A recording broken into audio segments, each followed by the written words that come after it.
الحمد للہ وکفى والصلاة والسلام على عباده الذین اصطفى خصوصا على افضلهم وخاتم النبیین محمد الامین وعلى آلہ وصحبہ اجمعین اما بعد فاعوذ باللہ من الشیطان الرجیم بسم اللہ الرحمن الرحیم ما ننسخ من آیۃ او ننسها نأت بخیر منها او مثلها الم تعلم ان اللہ علی کل شیء قدیر الم تعلم ان اللہ له ملک السماوات والارض وما لکم من دون اللہ من ولی ولا نصیر صدق اللہ العظیم۔ ان آیات مبارکہ کا ترجمہ اگرچہ ہم کر چکے ہیں، لیکن اس کا جو اصل مفہوم ہے اور اس کا پس منظر ہے اس کو سمجھنا ضروری ہے۔ آپ کو معلوم ہے کہ اللہ کا دین آدم سے لے کر این دم تک ایک ہی ہے۔ نوح کا دین، موسیٰ کا دین، عیسیٰ کا دین، محمد کا دین صلی اللہ علیہ وسلم علیہ والسلام دین ایک ہی ہے۔ شریعتوں میں فرق رہا ہے، اور یہ فرق جو رہا ہے اس کا اصل سبب یہ ہے کہ نوع انسانی مختلف اعتبارات سے ارتقاء کی مراحل طے کر رہی تھی۔ ذہنی پختگی، شعور کی پختگی، پھر سوشل ایولیوشن، تمدنی ارتقاء، یہ مسلسل جاری تھا۔ لہذا اس ارتقاء کے جس مرحلے میں رسول آئے اسی کی مناسبت سے ان کو تعلیمات دے دی گئی۔ ان میں وہ حصے بھی تھے کہ جو ایٹرنل ہیں، جو ہمیشہ رہیں گے، اور ایسے بھی تھے کہ جو اس زمانے کی مناسبت سے تھے۔ اب جب اگلا رسول آئے گا تو ظاہر بات ہے کہ ان میں سے کچھ چیزوں میں تغیر و تبدل ہو جائے گا، کچھ چیزیں نئی آ جائیں گی، کچھ پرانی ساقط ہو جائیں گی۔ یہ پرانی چیزوں کا ساقط ہونا یہ کہلاتا ہے ناسخ ہونا، ناسخ و منسوخ کا مسئلہ، کہ وہ حکم منسوخ ہو گیا اور اس کی جگہ پر کوئی اور حکم آ گیا ہے۔ یا تو اللہ تعالیٰ تعین کے ساتھ منسوخ فرماتے ہیں، یا یہ کہ اس شے کو سرے سے لوگوں کے ذہنوں سے زائل کر دیتے ہیں۔ اعتراض یہ کر رہے تھے یہودی کہ اگر تو یہ دین وہی ہے جو موسیٰ کا تھا تو ظاہر بات ہے کہ پھر شریعت پوری وہی ہونی چاہیے۔ اس کے اعتراض کا جواب ہے جو یہاں دیا جا رہا ہے، اور یہی مسئلہ پھر قرآن میں بھی ہے۔ قرآن کی بھی تدریج کے ساتھ شریعت کی تکمیل ہوئی ہے۔ جیسا کہ میں نے پہلے عرض کیا تھا، شریعت کا بلو پرنٹ آپ کو سورہ بقرہ میں مل جائے گا آگے چل کر، لیکن شریعت کی تکمیل ہوئی ہے سورہ مائدہ میں۔ یہ جو تقریباً 5-6 سال کا وقفہ ہے، اس میں کچھ احکام شروع میں دیے گئے، پھر ان میں رد و بدل کر کے، اور پھر آخر میں الیوم اکملت لکم دینکم واتممت علیکم نعمتی ورضیت لکم الاسلام دینا۔ تو یہ ناسخ و منسوخ کا مسئلہ صرف سابقہ شریعتوں اور شریعت محمدی میں نہیں ہے صلی اللہ علیہ وسلم، بلکہ خود شریعت محمدی میں بھی زمانی اعتبار سے ارتقاء ہوا ہے کہ پہلے شراب کے بارے میں حکم دیا گیا کہ اس کی مضرت زیادہ ہے، گناہ کا پہلو زیادہ ہے، کچھ فائدے بھی ہیں بس۔ اس کے بعد آیا اگر شراب کے نشے میں ہو تو نماز مت پڑھو، نماز کے قریب مت جاؤ۔ تو مائدہ میں آخری حکم آ گیا حل انتم منتہون، اب باز آتے ہو کہ نہیں آتے، حرام کر دیا گیا۔ تو یہ تدریجاً ہوا ہے۔ تو ناسخ و منسوخ قرآن میں بھی ہے، اور ناسخ و منسوخ قرآن اور تورات کے مابین بھی ہے۔ تو ہم نہیں منسوخ کرتے کوئی آیت یا بھلوا دیتے ہیں اس کو، نہ آتے بخیر منہا، ہم اس سے بھی بہتر لے آتے ہیں، او مثلہا، یا اس جیسی ہی۔ الم تعلم ان اللہ علی کل شیء قدیر، اب یہ کہ یہ تو اللہ کی اتھارٹی ہے، مالک الملک وہ ہے، دین اس کا ہے، اس میں وہ جس طریقے سے چاہے کسی چیز کے اندر تبدیلی پیدا کر دے۔ الم تعلم ان اللہ لہ ملک السماوات والارض ما لکم من دون اللہ من ولی ولا نصیر ام تريدون ان تسألوا رسولكم كما سئل موسى من قبل، کیا تم یہ چاہتے ہو کہ سوال کرو یا مطالبہ کرو اپنے رسول سے بھی اسی طرح کے جس طرح کی باتیں کی گئی تھی موسیٰ سے پہلے؟ مثلا ہم دیکھ چکے ہیں کہ ان سے کہا گیا کہ ہم نہیں مانیں گے جب تک کہ اللہ کو دیکھ نہ لے عیاناً، یا اسی طرح کے اور مطالبے جو حضرت موسیٰ علیہ السلام سے کیے جاتے تھے۔ یہاں مسلمانوں کو سکھایا جا رہا ہے کہ اس روش سے باز آؤ، ایسی بات تمہارے اندر پیدا نہیں ہونی چاہیے۔ وَمَن يَتَبَدَّلِ الْكُفْرَ بِالْإِيمَانِ فَقَدْ ضَلَّ سَوَاءَ السَّبِيلِ، ظاہر بات ہے ایسی حرکتیں بھی اب مسلمانوں میں سے بھی جو منافقین ان میں شامل تھے وہی کر رہے ہوں گے اس لیے فرمایا کہ جو کوئی ایمان کو ہاتھ سے دے کر کفر کو لے لے گا، یعنی منافق کیونکہ دو طرفہ ہوتا ہے، اب اس کا بھی امکان ہوتا ہے کہ یکسو ہو جائے کفر کی طرف، اور اس کا بھی امکان ہوتا ہے کہ بالآخر یکسو ہو جائے ایمان کی طرف۔ مذبذبین بین ذالک کی کیفیت میں جو مبتلا ہے، اس کے دو یہ امکانات ہیں۔ تو جو کفر کی طرف جا کر مستقل طور پر راغب ہو گیا اس کا ذکر ہے، ومن یتبدل الکفر بالایمان فقد ضل سواء السبیل، تو وہ تو سیدھی راہ سے بھٹک گیا۔ ود کثیر من اہل الکتاب لو یردونکم من بعد ایمانکم کفارا، اہل کتاب میں سے بہت سے لوگ ہیں جو چاہتے ہیں کہ کسی طرح لوٹا کر لے جائیں تمہیں تمہارے ایمان کے بعد پھر کفار بنا دیں۔ یہ ایسے ہی ہے کہ جیسے کسی بلی کی دم کٹ جائے تو وہ یہ چاہے گی کہ ساری بلیوں کی دمیں کٹ جائیں تاکہ وہ کوئی علیحدہ سے نمایاں نہ رہے۔ تو وہ چاہتے تھے کہ یہ چیزیں جو ہیں ان کو واپس لے آیا جائے، اہل ایمان کو بھی کفر میں لے آیا جائے، حسدا من عند انفسہم، اور یہ ان کا طرز عمل ان کے حسد کی وجہ سے کہ کیوں یہ نعمت جو ہے ان کو دے دی گئی۔ من بعد ما تبین لهم الحق، اس کے بعد کہ ان پر حق بالکل واضح ہو چکا ہے، وہ جان چکے ہیں، پہچان چکے ہیں، کسی مغالطے میں نہیں ہے، غلط فہمی میں نہیں ہے۔ فاعفوا واصفحوا، یہ بہت اہم ہے مقام۔ تو اے مسلمانوں تم معاف کرتے رہو اور صرف نظر سے کام لو۔ اس کا اصل مطلب کیا ہے؟ ابھی تو چونکہ مدنی دور کا آغاز ہو رہا ہے، ابھی کشمکش کے اور کشاکش کے اور مقابلے کے اور تصادم کے بڑے سخت مراحل آ رہے ہیں۔ چونکہ تمہارا سب سے پہلا جو محاذ ہے وہ تو کفار مکہ کے خلاف ہے، سب سے بڑھ کر وہی آئیں گے، تم پر حملے کریں گے، جنگیں ہوں گی، تو فوری طور پر یہ جو آستین کے سانپ ہیں ان کو ابھی چھیڑو مت، جب تک یہ پڑے رہیں ڈورمنٹ، انہیں پڑا رہنے دو۔ ایک وقت آئے گا یہاں یوں سمجھیے کہ یہ حکم دیا رہا ہے فی الحال انہیں چھیڑو مت، ان کے طرز عمل کے بارے میں زیادہ توجہ نہ دو، فاعفو، معاف کرتے رہو، درگزر کرتے رہو۔ اور وصفحو کہتے ہیں، صفح کہتے ہیں ایک طرف کا، یہ صفح ہے، یہ ورق ہے، صرف نظر کر لینا، دیکھا اندیکھا کر لینا، نظر انداز کر دینا، حتی یاتی اللہ بامرہ، یہاں تک کہ اللہ اپنا فیصلہ لے آئے۔ ایک وقت آئے گا کہ پھر مسلمانوں کو غلبہ آخری حاصل ہو جائے گا، اور جب جو یہ باہر کے دشمن ہیں ان سے تم نبٹ لو گے، پھر یہ کہ ان اندرونی دشمنوں کے خلاف بھی تمہیں اب آزادی دی جائے گی کہ ان کو بھی ان کے کیفر کردار تک پہنچا دو۔ ان اللہ علی کل شیء قدیر، یقیناً اللہ ہر چیز پر قادر ہے۔ واقیموا الصلاۃ وآتوا الزکاۃ، نماز قائم رکھو، زکوٰۃ دیتے رہو۔ وما تقدموا لانفسکم من خیر تجدوہ عند اللہ، اور جو کچھ بھی تم خیر میں سے، بھلائی میں سے اپنے لیے آگے بھیجو گے، کوئی مال خرچ کر رہے ہو تو خرچ کہاں ہو گیا؟ وہ تو اللہ کے ہاں ڈپازٹ ہو گیا، جمع ہو گیا۔ وما تقدموا لانفسکم من خیر تجدوہ عند اللہ، اسے اللہ کے پاس پاؤ گے۔ ان اللہ بما تعملون بصیر، یقیناً جو کچھ تم کر رہے ہو اللہ اسے دیکھ رہا ہے۔ وقالوا لن يدخل الجنة الا من كان هودا او نصارى، اب دیکھیے جب یہ نئی امت اب تشکیل پا رہی ہے تو یہودی اور نصرانی جو ایک دوسرے کے دشمن تھے مسلمانوں کے مقابلے میں جمع ہو گئے،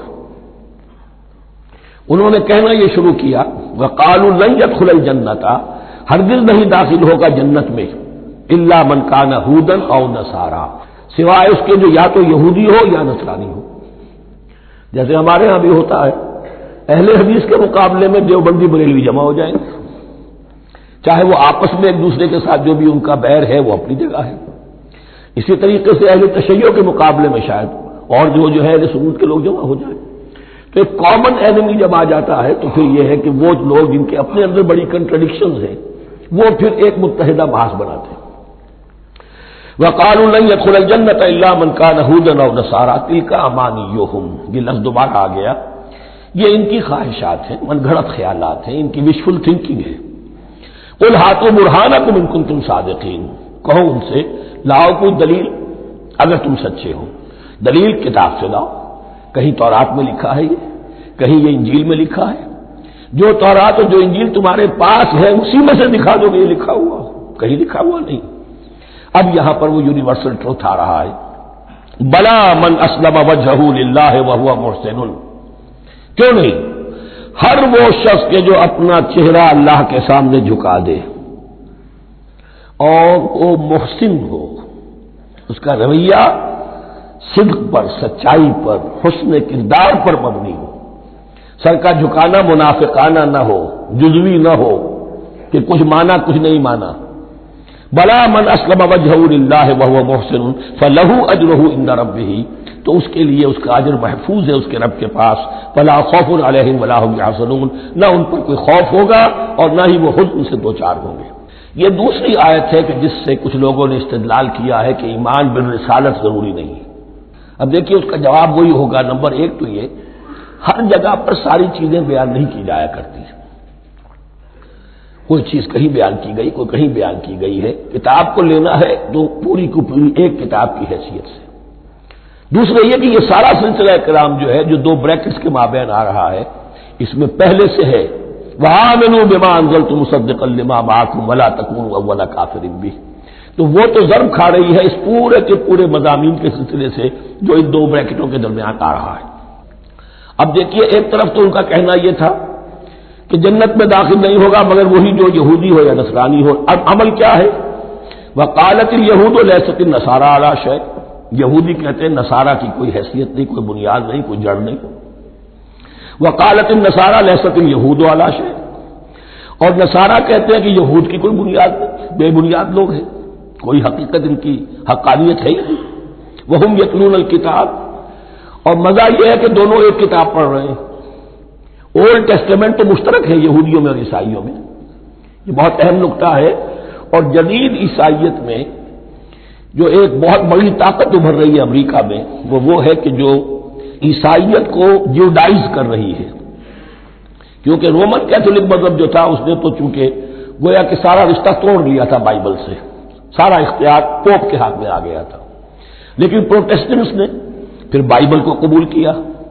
اب اس کی منطقی انتہا یہ کہ اولڈ ٹیسٹمنٹ کے اوپر بھی اب ان کی توجہ ہو رہی ہے کہ آخر یہ بھی تو ہم مانتے ہیں کہ ہماری کتاب ہے اور اس میں جو کچھ لکھا ہے اس کو نظر انداز کیسے کر سکتے ہیں۔ تو حال ہی میں ہم نے جو ایک سیمینار کیا تھا امریکہ میں، جس میں ایک یہودی عالم بھی آئے تھے، ایک عیسائی بھی آئے تھے، اور مسلمانوں کی طرف سے بھی ہمارے ایک ساتھی بلال کوشل نے بات کی تھی، تو وہاں ایک یہودی عالم نے کہا کہ اس وقت اسرائیل کو سب سے بڑی سپورٹ جو مل رہی ہے وہ ان عیسائیوں سے مل رہی ہے امریکہ میں سے، کہ جو اس وقت ایونجلسٹ کہلاتے ہیں وہاں پر، اور جو ایک بڑا فرقہ بن کر ابھر رہے ہیں۔ بہرحال یہ ان کا طرز عمل ہے۔ وَهُمْ يَتْلُونَ الْكِتَابَ، اور وہ دونوں کے دونوں کتاب کے پڑھنے والے ہیں۔ كَذَلِكَ قَالَ الَّذِينَ لَا يَعْلَمُونَ مِثْلَ قَوْلِهِمْ، اسی طرح کہا تھا ان لوگوں نے کہ جو کچھ بھی نہیں جانتے انہی کی سی بات کہی تھی، یعنی یہ اشارہ ہے مشرکین مکہ کی طرف۔ فاللہ یحکم بینہم یوم القیامۃ فیما کانوا فیہ یختلفون، تو اللہ تعالیٰ فیصلہ کر دے گا ان کے مابین قیامت کے دن ان تمام باتوں کا جن میں کہ یہ اختلاف کر رہے تھے۔ ومن اظلم ممن منع مساجد اللہ ان یذکر فیہا اسمہ وسعی فی خرابہا۔ اب دیکھیے یہاں جو بقیہ یہ آیات آ رہی ہیں، تو اگرچہ خطاب تو ہے وہ بریکٹس کے مابین، خطاب میں بنی اسرائیل، لیکن اب یہاں کچھ ریفرنسز اہل مکہ کی طرف شروع ہو گئے ہیں، اور اس کے بعد سے حضرت ابراہیم کا تذکرہ آئے گا، پھر تحویل قبلہ کا ذکر آئے گا۔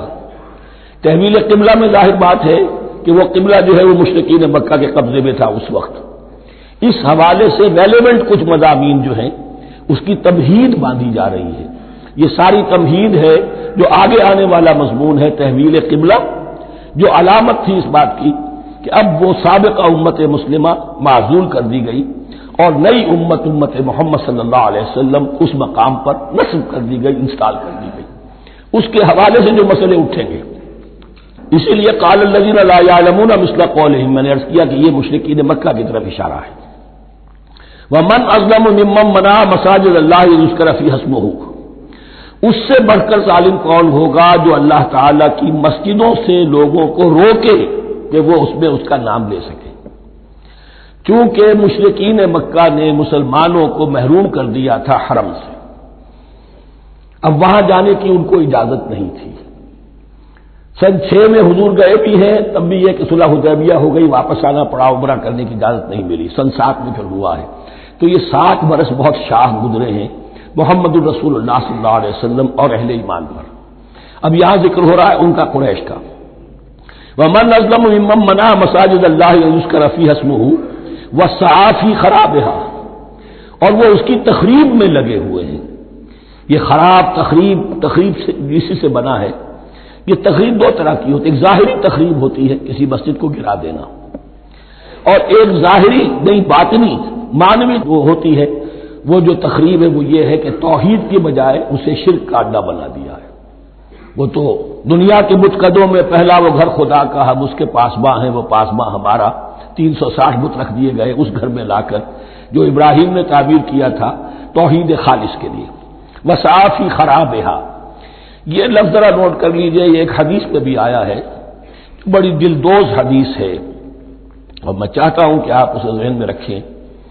حضور نے فرمایا یوشک ان یاتی علی الناس زمان، اندیشہ ہے کہ لوگوں پر یعنی میری امت پر ایک زمانہ ایسا بھی آ جائے گا، اب گنتے جائیے، لا یبقى من الاسلام الا اسمہ، اسلام میں سے اس کے نام کے سوا کچھ نہیں بچے گا، ولا یبقى من القرآن الا رسمہ، قرآن میں سے اس کے رسم الخط، الفاظ اور حروف کے سوا کچھ نہیں بچے گا، اسی کی اللہ تعالی نے ضمانت دی ہے، یہ محفوظ رہے گا رسم عثمانی۔ مساجدہم عامرۃ، ان کی مسجدیں آباد تو بہت ہوں گی، وہی خراب من الہدی، ہدایت سے خالی ہو جائیں گے، یہ خراب کے لفظ سے، ہی خراب من الہدی، وعلماؤہم شر الناس تحت عظیم السماء، اور ان کے علماء آسمان کی چھت کے نیچے کی بدترین انسان ہیں، من عندہم تخرج الفتنۃ وفیہم تعود، فتنہ انہی کے اندر سے برآمد ہوگا، انہی میں گھس جائے گا، یعنی ان کا کام فتنہ انگیزی، مخالفت، جنگ و جدال، بھڑکانا، اپنے اپنے فرقے کے لوگوں کے جذبات کو بھڑکاتے رہنا اور مسلمانوں کے اندر اختلافات کو ہوا دینا، یہی ان کا کام رہ جائے گا۔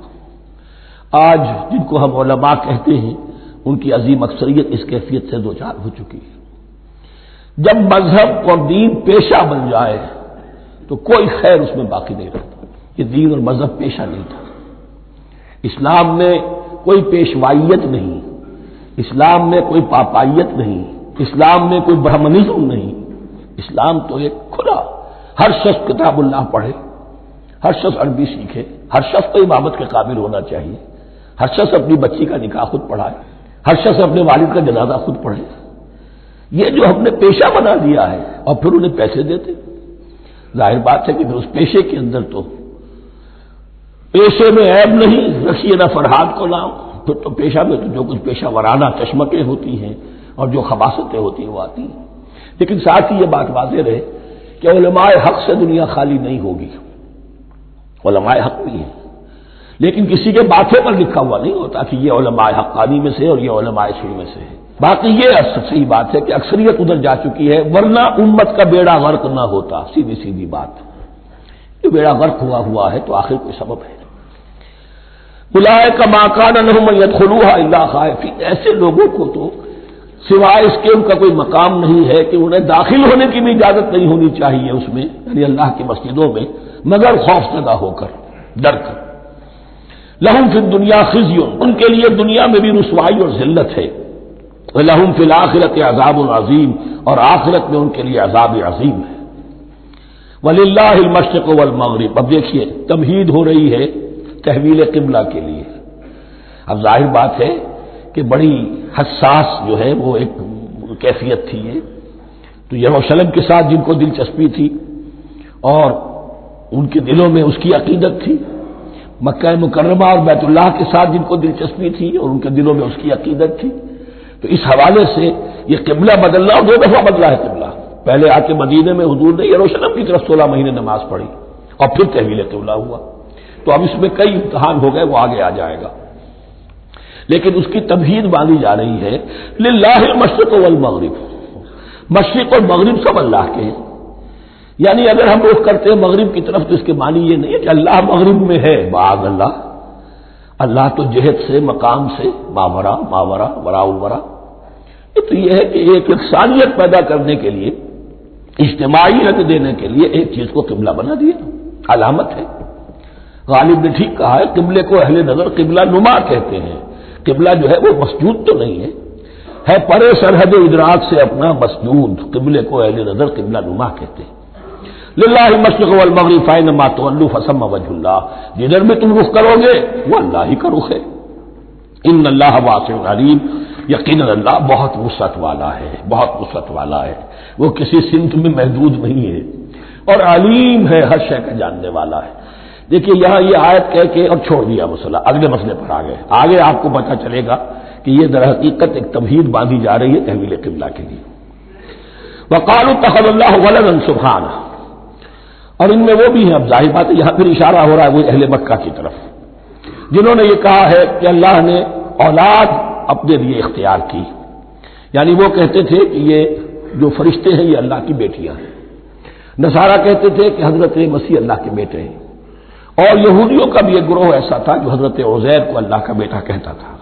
بل لہ ما فی السماوات والارض، نہیں، آسمانوں اور زمین میں جو کچھ ہے اسی کی ملکیت ہے، سب مخلوق ہے، مملوک ہے، خالق اور مالک صرف وہ ہے۔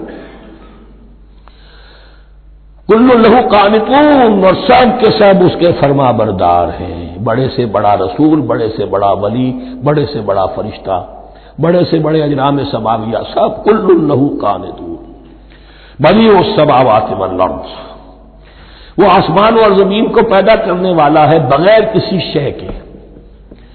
یہ ابداع اور خلق ان میں فرق ہے۔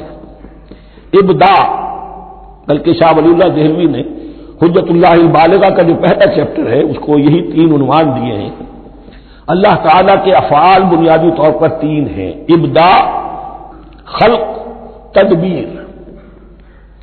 ابداع ہے جسے انگریزی میں کہتے ہیں کریشن ایکس نہیلو، آدم میں محض سے کچھ بنا دیا، کچھ نہیں تھا اور بنا دیا، کن فیکون، یہ ابداع ہے۔ خلق ہے اب ایک چیز سے دوسری چیز بنانا،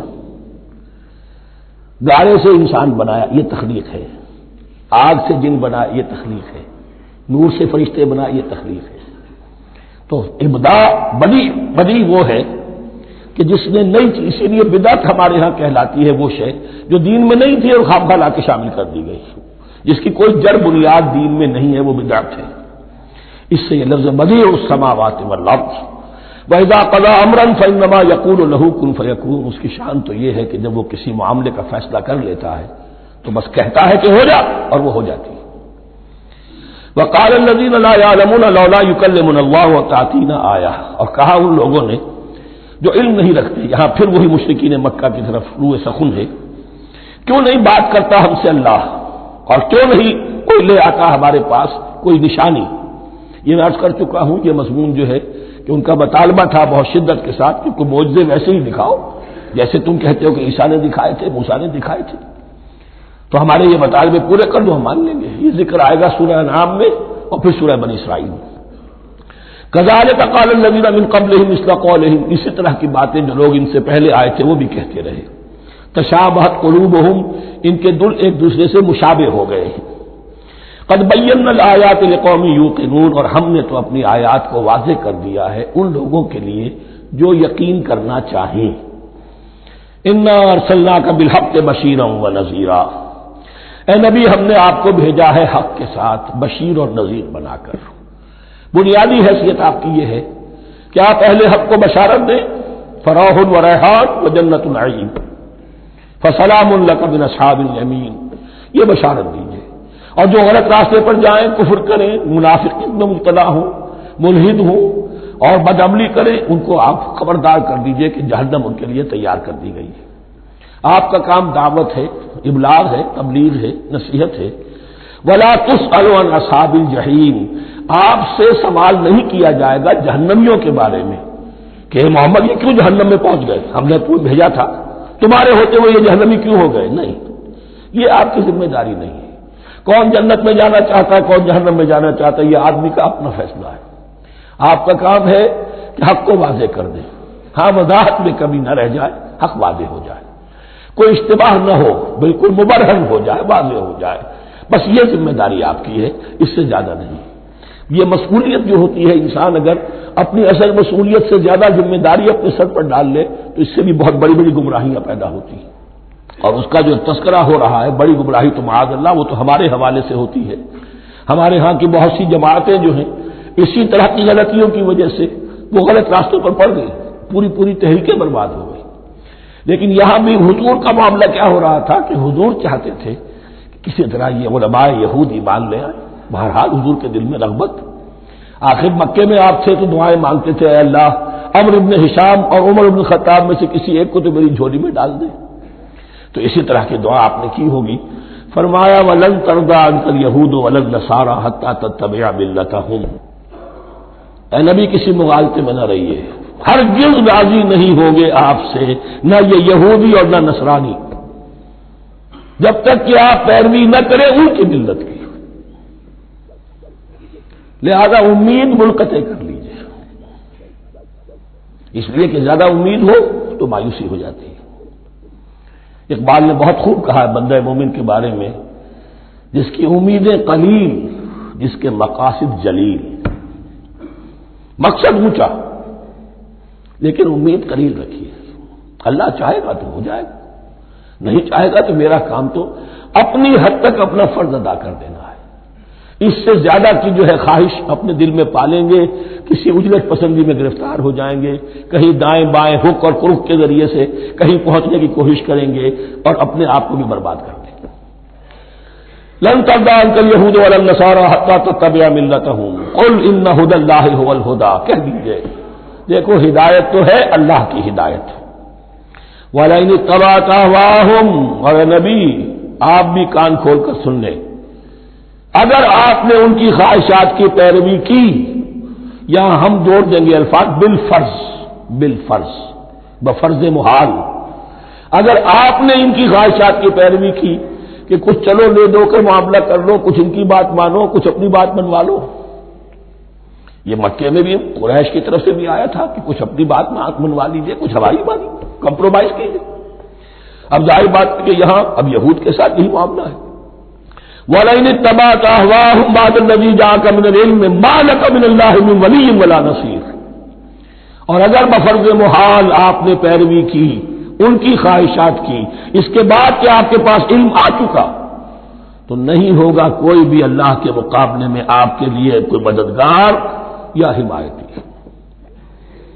معاذ اللہ، حق کی تلوار بڑی ننگی ہے، اور یہاں اللہ کا عدل یہ فرد سے فرد تک بدلتا نہیں ہے، نہ امت سے امت کی طرف بدلے گا، قوم اور کسی اور قوم سے ایک معاملہ کسی دوسری قوم سے کوئی اور معاملہ نہیں، اللہ کے اصول ہیں، اللہ کے قوانین ہیں، اس کی فطرت ہے، فطرت اللہ التی فطر الناس علیہا، پھر یہ کہ اس کی سنت ہے، لن تجد لسنت اللہ تحویلا ولن تجد لسنت اللہ تبدیلا۔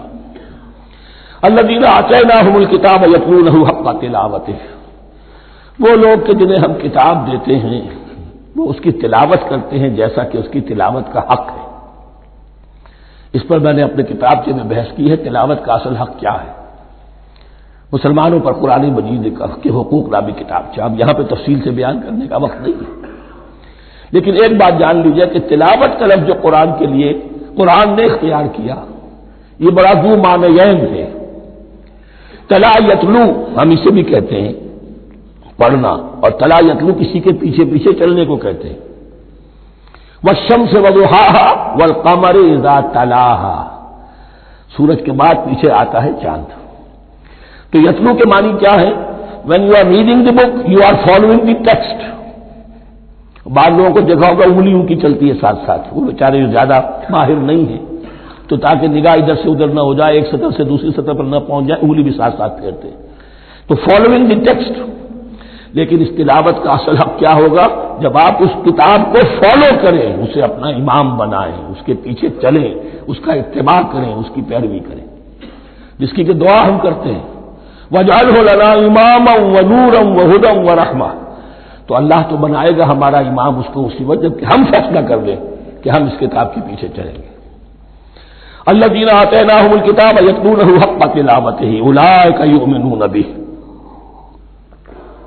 جو اللہ کی کتاب کی تلاوت کا حق ادا کرے اور اس کی پیروی بھی کرے، وہی ہے جو اس پر ایمان رکھتے ہیں۔ جو نہ تلاوت کا حق ادا کرے نہ پیروی کرے، وہ دعویٰ کریں کہ ہمارا ایمان ہے تورات پر اور کتاب پر، تو یہ دعویٰ جو ہے جھوٹا دعویٰ ہے۔ میں وہ حدیث آپ کو سنا چکا ہوں، ما آمن بالقرآن من استحل محارمہ، جس شخص نے قرآن کی کسی حرام کردہ شے کو اپنے لیے حلال کر لیا، اس کا قرآن پر کوئی ایمان نہیں۔ ومن یکفر بہ فاولئک ھم الخاسرون، اور جو اس کا کفر کرے گا تو وہی لوگ ہیں خسارے میں رہنے والے۔ اب وہ بریکٹ بند ہو رہی ہے، وہ آیت کے جو 6 رکوع کے شروع میں آئی تھی دوبارہ آ گئی جوں کی توں، یا بنی اسرائیل اذکروا نعمتی التی انعمت علیکم وانی فضلتکم علی العالمین۔ یہ ترتیب ذہن میں رکھیے۔ اور دوسری آیت بھی جوں کی توں، صرف یہ ہے کہ ترتیب تھوڑی سی بدلی ہے۔ بریکٹ یوں بناتے ہو تو اس کی چونچ ادھر ہوتی ہے تو اس کی چونچ ادھر ہوتی ہے، تو اسی طریقے سے ذہن میں رکھیے کہ دوسری آیت کی ترتیب تھوڑی سی بدل دی، درمیانی، اور وہ بھی درمیان میں چونچ والا معاملہ جو ہوتا ہے۔ واتقوا یوما لا تجزی نفس عن نفس شیئا، یہ تو جو کتو وہی ہے، ڈرو اس دن سے جس دن کوئی جان کسی دوسری جان کے کام نہ آ سکے گی۔ ولا يقبل منها عدل، وہاں کیا تھا ولا يقبل منها شفاعت، یہاں کیا آیا ولا يقبل منها عدل، نہ اس سے کوئی فدیہ قبول کیا جائے گا۔ ولا تنفعها شفاعت، یہ شفاعت بعد میں لے آئے، عدل پہلے لے آئے، وہاں شفاعت پہلے ہے عدل بعد میں، بس یہ تبدیلی ہے۔ ولا هم ينصرون، اور یہ پھر جو کا تو وہی جو پہلی آیت میں تھا، جو 6 رکوع کی دوسری آیت ختم ہوئی، نہیں انہیں کوئی مدد مل سکے گی۔ یہ جو حصہ تھا جو تقریباً 10 رکوعوں پر مشتمل تھا، سورہ بقرہ کے 18 رکوع کہ جن میں روح سخن ہے سابقہ امت مسلمہ کی طرف، 4 رکوع بڑے عموم کے حامل تھے، لیکن بین السطور وہاں بھی اشارے موجود تھے، روح سخن جو تھا وہ بنی اسرائیل کی طرف۔ 10 رکوعوں میں صراحت کے ساتھ ساری گفتگو انہی سے ہے، الا یہ کہ ایک جگہ مسلمانوں سے خطاب کر لیا، کچھ آخر میں اہل مکہ کا تذکرہ بھی ہو گیا۔ اب اس کے بعد ذکر شروع ہو رہا ہے حضرت ابراہیم علیہ السلام کا۔ وہ بات سمجھ لیجیے کہ کیا وجہ ہے اس کی۔ دیکھیے حضرت ابراہیم کی دفعے کی یہ 2 شاخیں چلی، ویسے تو 3 ہیں۔ عام طور پر لوگوں کے علم میں ہے کہ 2 بیویاں تھیں، حضرت ہاجرہ سے حضرت اسماعیل پیدا ہوئے، بڑے تھے، حضرت سارہ سے حضرت اسحاق، ان کے بیٹے یعقوب، یعقوب کے 12 بیٹے بنی اسرائیل۔ حضرت اسماعیل کو حضرت ابراہیم نے آباد کیا خانہ کعبہ کے پاس لا کر، بواد غیر ذی زرع، تو وہاں یہ جو ہے نسل چلی۔ لیکن نبوت جو ہے حضرت ابراہیم کے بعد حضرت اسماعیل کو تو ملی، اس کے بعد مسلسل یوں سمجھیے کہ تقریباً 3000 کا فصل ہے سالوں کا کہ کوئی نبوت اس شاخ میں نہیں آئی۔ نبوت کا سلسلہ چلا دوسری شاخ میں، حضرت یعقوب، حضرت اسحاق، حضرت یعقوب، حضرت یوسف، چلتے جائیے، حضرت موسیٰ اور ہارون سے شروع ہو کر حضرت عیسیٰ اور یحییٰ تک 1400 برس مسلسل۔ اگرچہ تیسری شاخ بھی تھی، بنو قطورہ کہلاتے، تیسری اہلیہ آپ کی تھی قطورہ، بنی قطورہ میں سے ان کی اولاد بڑی کثیر تھی، ان میں سے ایک مدین تھے، مدین یا مدیان، ان میں حضرت شعیب کی بعثت ہوئی تھی۔ حضرت شعیب بھی حضرت ابراہیم کی نسل میں سے ہے لیکن بنی مدیان میں سے۔ بہرحال اب چونکہ حضور کی بعثت ہوئی بنی اسماعیل میں، ادھر بنی اسرائیل ہے جن سے یہ خطاب ہو رہا ہے سابقہ امت مسلمہ، اور اب یہ امامت الناس منتقل ہونے والی ہے بنی اسرائیل سے بنی اسماعیل کو۔ تو اب اگر اس انتقال کے وقت نقل، اگر وہ جو کامن فیکٹر ہے اس کا تذکرہ کیا جائے تو بات آسان ہو جائے گی۔ ابراہیم ہی تو جد امجد ہے نا تمہارے، تم یعقوب کی اولاد ہو ٹھیک ہے، لیکن یعقوب کس کے بیٹے تھے؟ اسحاق کس کے بیٹے تھے؟ ابراہیم کے۔ تو یہ دوسری نسل میں تو ابراہیم ہی کی ہے۔ اس حوالے سے ان کے لیے سہل بنایا جا رہا ہے کہ بات کو سمجھو، یہ صرف یہ ہے کہ 2 پیڑھی اوپر جا کر مل گئے اور اللہ خیر سنا۔ اور حضرت ابراہیم نے خانہ کعبہ کی تعمیر کی اور اسے اب مرکز بنانا ہے اہل توحید کا، لہذا یہ ساری گفتگو اب شروع ہو رہی ہے۔ 4 رکوع اب وہ ہے 15 سے شروع ہو کر 18 تک جن کا اصل مضمون ہے تحویل قبلہ۔ وَإِذِ ابْتَلَىٰ إِبْرَاهِيمَ رَبُّهُ بِكَلِمَاتٍ فَأَتَمَّهُنَّ، اور ذرا یاد کرو جب ابراہیم کو آزمایا اس کے رب نے بہت سی باتوں میں. میرا ایک کتاب چاہے حضرت ابراہیم کی شخصیت پر، حج اور عید الاضحیٰ اور ان کی اصل روح، اور اس میں ایک تحریر ہے، ایک تقریر ہے. جو تحریر ہے وہ مجھے بہت پسند ہے کہ کیسے کیسے امتحان آئے ہیں حضرت ابراہیم علیہ السلام پر. فاتمہن، اب یہ ایک جملے میں ایک پوری داستان ہے. اس نے ان سب کو پورا کیا، سب میں پاس ہو گیا، ہر امتحان سے کامیابی کے ساتھ وتھ فلائنگ کلرز ہر امتحان سے نکلے. قال انی جاعلک للناس اماما، تب ہم نے کہا اے ابراہیم اب میں تمہیں نوع انسانی کا امام بنانے والا ہوں. قال ومن ذریتی، انہوں نے کہا اور میری نسل کے بارے میں بھی یہ وعدہ ہے کہ نہیں؟ قال لا ینال عہد الظالمین، فرمایا میرا یہ عہد ظالموں سے متعلق نہیں ہوگا. مطلب کیا ہوا کہ تمہاری نسل میں سے جو صاحب ایمان ہوں گے، نیک ہوں گے، سیدھے راستے پر چلیں گے، ان سے ہمارا وعدہ ہے، لیکن نسلیت کی بنیاد پر نہیں ہے کہ جو بھی تمہاری نسل میں سے لازماً وہ اس وعدے کا مصداق بن جائے. وَإِذْ جَعَلْنَا الْبَيْتَ مَثَابَةً لِلنَّاسِ وَأَمْنًا، اور یاد کرو جب کہ ہم نے گھر کو، اپنے گھر کو، بیت اللہ کو قرار دے دیا لوگوں کے لیے زیارت کی جگہ، لوٹ کے آنے، لوٹ کر آؤ، حج کرو. مثابۃ للناس وامنا، اور اسے امن کا گھر قرار دے دیا. واتخذوا من مقام ابراہیم مصلی، اور ہم نے حکم دیا کہ مقام ابراہیم کو اپنی جائے نماز بنا لو، نماز پڑھنے کی جگہ بنا لو. آج کل تو بعض علماء نے یہ کہا ہے کہ مقام ابراہیم سے مراد کوئی خاص پتھر نہیں ہے، بلکہ اصل میں وہ تو پوری جگہ جو تھی وہ مقام ابراہیم، حضرت ابراہیم وہاں آباد ہوئے تھے. لیکن صحیح بات وہی ہے جو ہمارے سلف سے چلی آ رہی ہے، روایات پختہ ہیں اس کے بارے میں کہ جس طریقے سے حجر اسود جنت سے آیا ہے، ایسے ہی یہ بھی ایک پتھر تھا کہ جو جنت سے لایا گیا حضرت ابراہیم کے لیے جب وہ تعمیر کر رہے تھے. کوئی اور ذرائع تو ابھی تھے ہی نہیں، اس کے اوپر وہ کھڑے ہوتے تھے اور یہ پتھر ہی اونچا ہوتا جاتا تھا خود. اب جیسے جیسے تعمیر اوپر جا رہی ہے تو اس کے لیے یہ پتھر اونچا ہوتا تھا. وہ پتھر ہے جو مقام ابراہیم اب بھی محفوظ ہے، اور وہاں پر پھر طواف کر کے کعبے کا مکمل، پھر اس کے آس پاس جو ہے 2 رکعت جو ہے وہ ادا کی جاتی ہے نماز.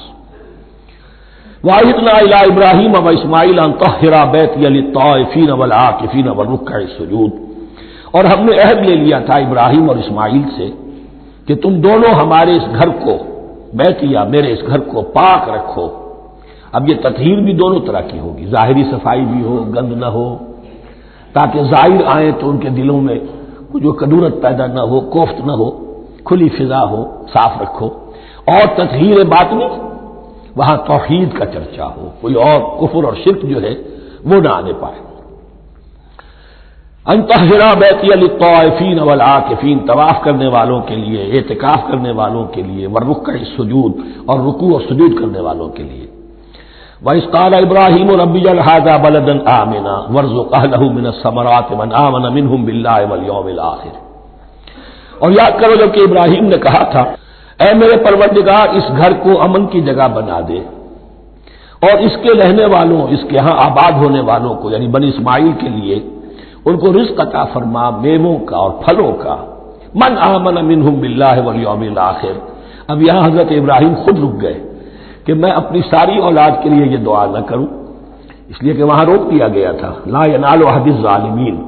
تو جو بھی ان میں سے ایمان اور عمل صالح والے ہوں اور یوم آخر پر ایمان رکھتے ہوں، اجعل هذا البلد آمنا وارزق اهله من الثمرات من آمن منهم باللہ والیوم الآخر.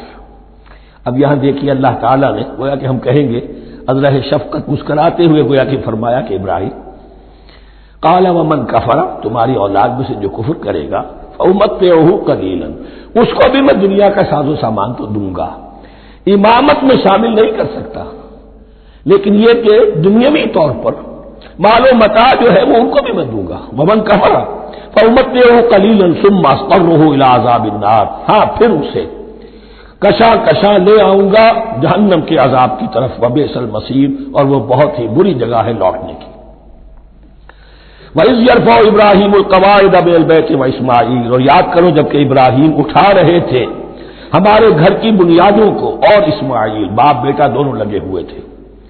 یہاں لفظ جو قواعد آیا ہے اس کو نوٹ کیجئے، قواعد قاعدے کی جمع ہے اور یہ بنیادوں کو کہا جاتا ہے، اور اس میں اشارہ ہے حضرت ابراہیم اصل معمار اور بانی نہیں ہے کعبے کے، کعبہ بنایا ہے حضرت آدم نے۔ ان اول بیت وضع للناس للذی ببکہ، پہلا گھر۔ اب کیسے ممکن تھا حضرت آدم علیہ السلام کے زمانے سے لے کر اور حضرت ابراہیم تک کم و بیش جو ہے 4000 برس ہے، عام اندازہ جو ہے تورات کا اگر آپ لگائیں تو کوئی مسجد نہیں بنی ہوگی کیا؟ یہ پہلا گھر ہے، پہلا وہ گھر خدا کا۔ تو اس کی بنیادیں رہ گئی تھیں، باقی وہ امتداد زمانہ سے، اور چونکہ یہ سیلاب کا راستہ تھا، سیلاب کی وجہ سے وہ سب جو ہے دیواریں بہہ گئی تھی، صرف بنیادیں تھیں۔ ان بنیادوں کو پھر وَإِذْ بَوَّأْنَا لِإِبْرَاهِيمَ مَكَانَ الْبَيْتِ، یہ سورہ حج میں جا کر مضمون تفصیل سے آئے گا۔ اب میں آئے گا کہتا ہوں، آ چکا ہے حقیقت کے اعتبار سے، اس لیے کہ یہ ساری مکی صورتیں ہیں جو نازل ہو چکی ہیں سورہ بقرہ سے بہت پہلے۔ تو جب وہ ان بنیادوں کو اٹھا رہے تھے تو دعائیں مانگ رہے تھے، ربنا تقبل منا انک انت السمیع العلیم، اے رب ہماری اس کوشش کو، ہماری اس مشقت کو، محنت کو قبول فرما۔ باہر گھر بنا رہے ہیں، پتھر اٹھا اٹھا کر لا رہے ہیں، حضرت اسماعیل کی عمر اس وقت لگ بھگ 13 برس ہے، ہاتھ بٹا رہے ہیں۔ ربنا تقبل منا انک انت السمیع العلیم، اے رب ہماری اس کوشش کو شرف قبول عطا فرما، یقیناً تو سب کچھ سننے والا اور جاننے والا ہے۔ ربنا وجعلنا مسلمین لک، اور اے رب ہمیں اپنا فرما بردار بنائے رکھ۔ نوٹ کیجئے ابراہیم کہہ رہے ہیں، تو میں اور آپ اگر مطمئن ہو جائیں کہ میری موت لازماً حق پر ہوگی تو بہت بڑا دھوکہ ہے۔ ڈرتے رہنا چاہیے، اللہ کی پناہ طلب کرتے رہنا چاہیے۔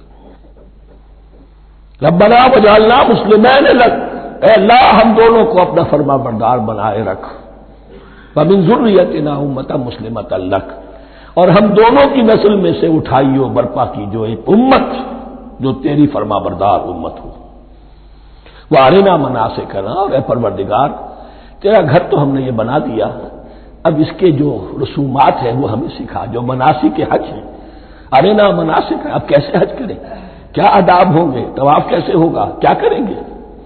وتب علینا، اور ہم پر اپنی شفقت کی نظر فرما، انک انت التواب الرحیم، یقیناً تو ہی ہے بہت ہی زیادہ توبہ کا قبول فرمانے والا اور شفقت کے ساتھ رجوع کرنے والا اور رحم فرمانے والا۔ ربنا وبعث فیہم رسولا منہم، اور اے ہمارے پروردگار ہماری اس نسل میں، اب چونکہ ہماری نسل مراد ہے بنی اسرائیل اسماعیل کی نسل میں سے تو نہیں ہے نا، یہاں دونوں کی نسل سے مراد ہے تو وہ بنی اسماعیل، ہماری اس نسل میں اٹھائی ہو ایک رسول انہی میں سے، باہر کا نہ ہو، کوئی مغایرت کا اجنبیت کا پردہ حائل نہ ہو۔ وہ کیا کرے، یتلو علیہم آیاتک، تیری آیات ان کو پڑھ کر سنائے، وَيُعَلِّمُهُمُ الْكِتَابَ وَالْحِکْمَةَ، اور صرف سنائے نہیں، تعلیم دے انہیں کتاب اور حکمت کی۔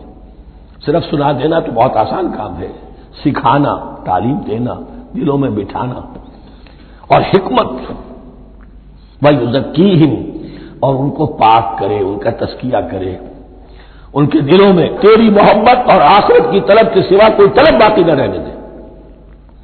انک انت العزیز الحکیم، یقیناً پروردگار تو ہی ہے زبردست اور کمال حکمت والا۔ وَمَن يَرْغَبُ عَن مِّلَّةِ إِبْرَاهِيمَ إِلَّا مَن سَفِهَ نَفْسَهُ، اور ایسا شخص کون سا ہوگا جو ابراہیم کے طریقے سے منہ موڑے۔ یہ رغبت کا نظر بھی زبان میں دونوں طرف جاتا ہے، رغبہ الی، کسی شے کی طرف رغبت ہونا، محبت ہونا، میلان ہونا، اور رغبہ عن، کسی شے سے متنفر ہونا، کسی شے سے ابا کرنا، اس کو چھوڑ دینا۔ وَمَن يَرْغَبُ عَن مِّلَّةِ إِبْرَاهِيمَ إِلَّا مَن سَفِهَ نَفْسَهُ، سوائے اس کے جس نے اپنے آپ کو حماقت ہی میں مبتلا کرنے کا فیصلہ کر لیا ہو، اور کون ہوگا جو ابراہیم کے طریقے سے منہ موڑے۔ وَلَقَدِ اصْطَفَيْنَاهُ فِي الدُّنْيَا، اور ہم نے تو اسے دنیا میں بھی پسند کر لیا تھا، چن لیا تھا۔ وَإِنَّهُ فِي الْآخِرَةِ لَمِنَ الصَّالِحِينَ، اور یقیناً آخرت میں بھی وہ ہمارے صالح بندوں میں سے ہوں گے۔ اذ قال له ربه اسلم قال اسلمت لرب العالمین، جب جب کہا اس سے اس کے پروردگار نے کہ مانو میرا حکم،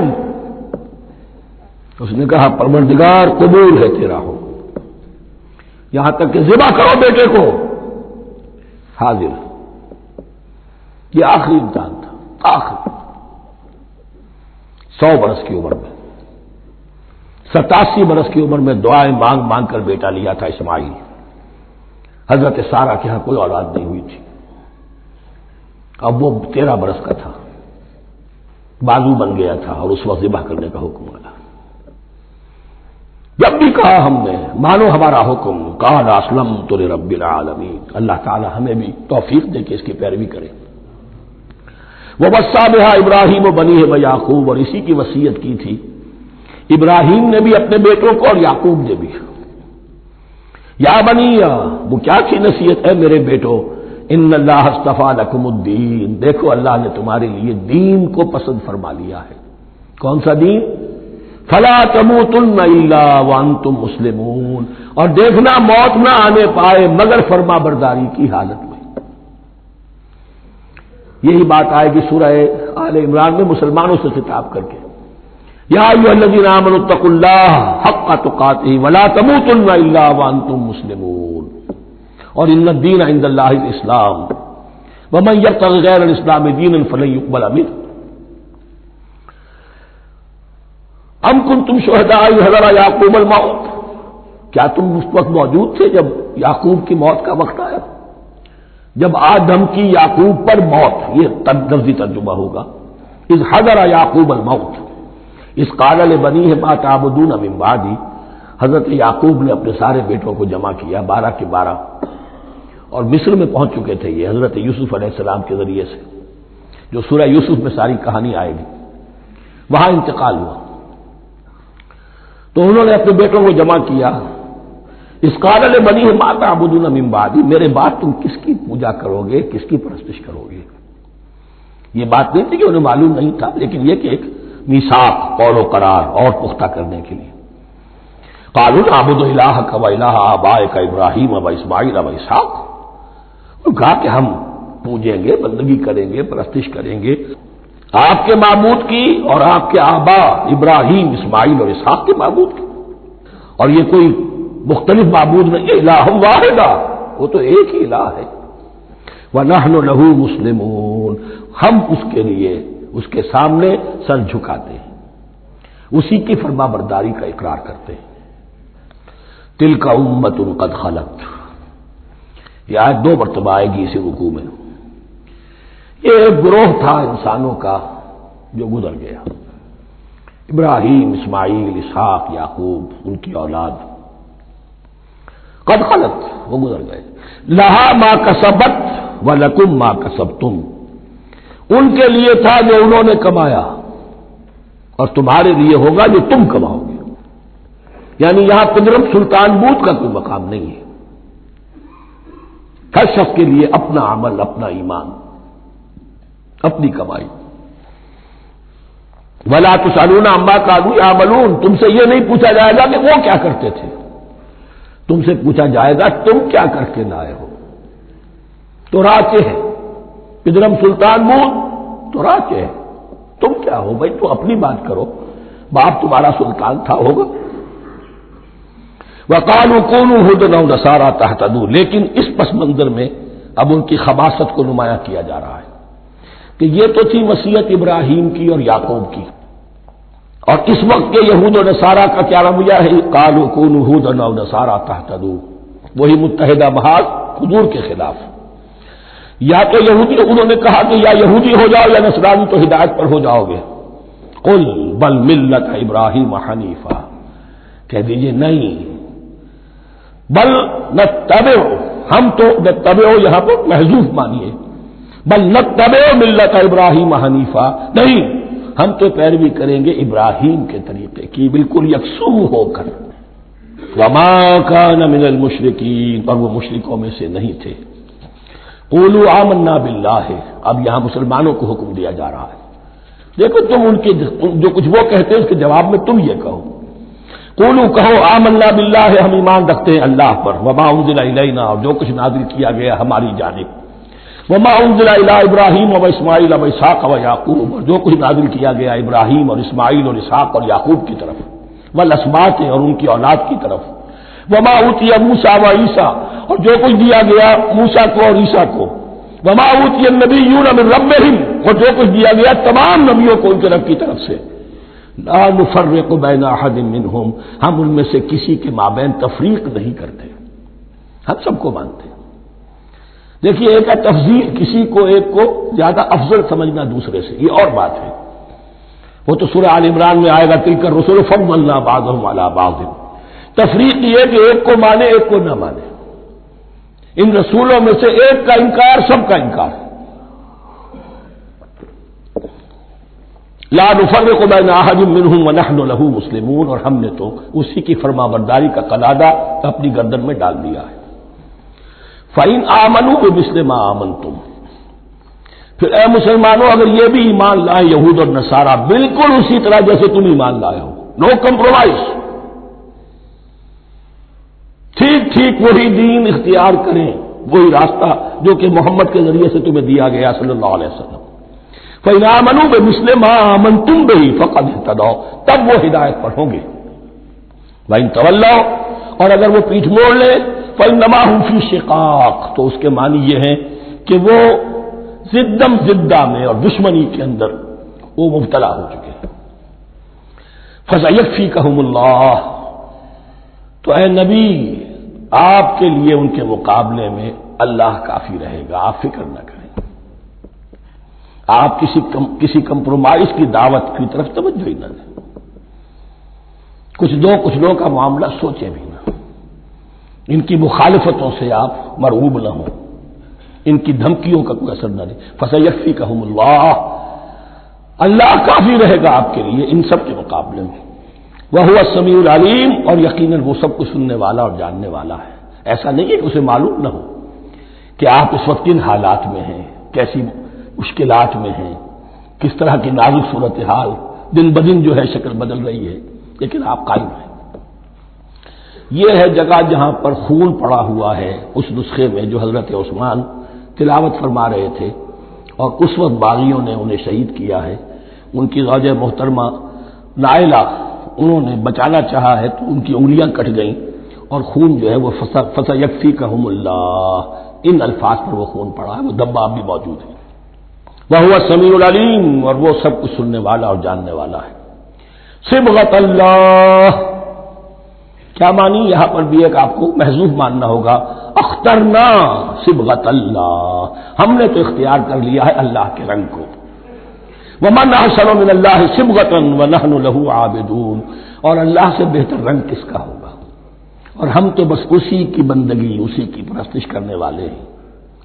قُلْ أَتُحَاجُّونَنَا فِي اللَّهِ وَهُوَ رَبُّنَا وَرَبُّكُمْ، اے نبی ان سے کہیے کہ کیا تم ہم سے محاجہ کر رہے ہو، حجت بازی کر رہے ہو، جھگڑ رہے ہو، دلیل بازی کر رہے ہو اللہ کے بارے میں؟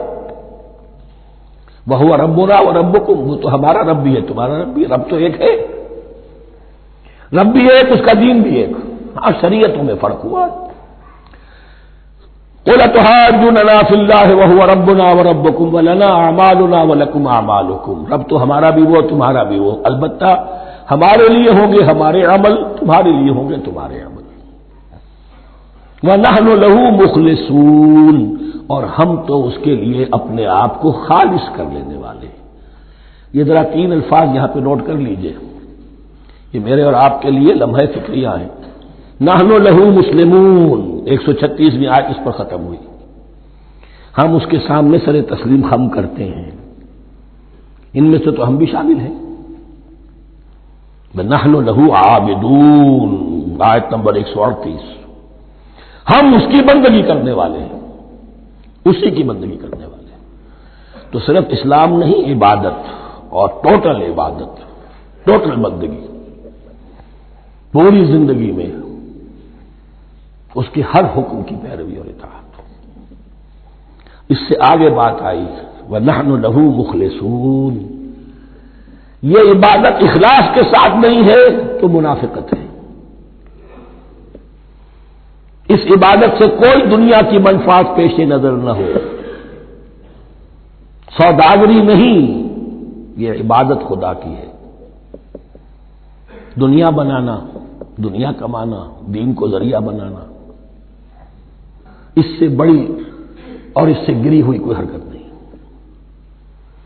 اخلاص، حضور نے فرمایا من صلی یرائی فقط اشرکا ومن صام یرائی فقط اشرکا ومن تصدق یرائی فقط اشرکا۔